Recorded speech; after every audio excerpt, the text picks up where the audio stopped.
Hello guys, ito yung uulamin natin ngayon tanghali kasi kumuha kami kagabi kasi malakas yung ulan kaya sinamantala namin kumuha ng mga palaka. Ganito kalalaki yung mga palaka dito sa amin guys.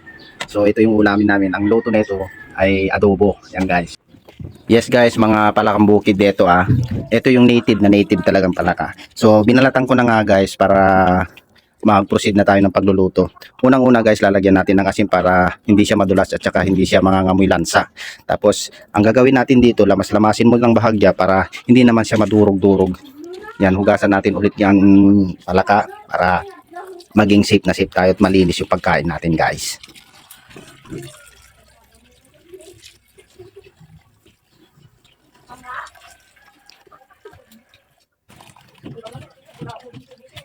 Ayan guys, proceed na tayo sa pagluluto guys. Papakulon natin ng tubig, ng mainit na tubig to guys. Pero saglit lang naman to, pag kumulo na siya, tatanggalin mo na. Ayan guys.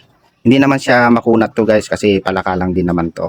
Tapos halu-haluin mo lang ng ganyan. Tapos yan, tatapon mo yung pinagpakuloan mo ng tubig. Tapos huhugasan mo ulit yung palaka guys para matanggal talaga yung lansa ng palaka. Kasi exotic to guys, pasintabi po sa mga hindi kumakain ng exotic.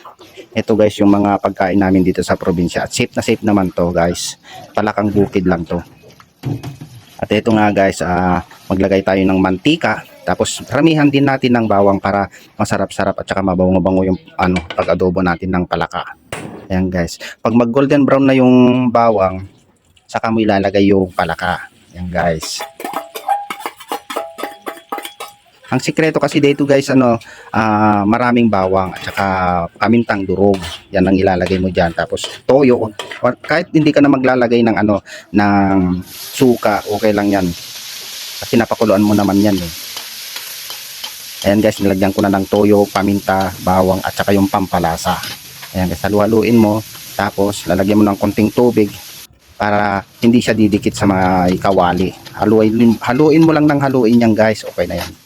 Ayan guys.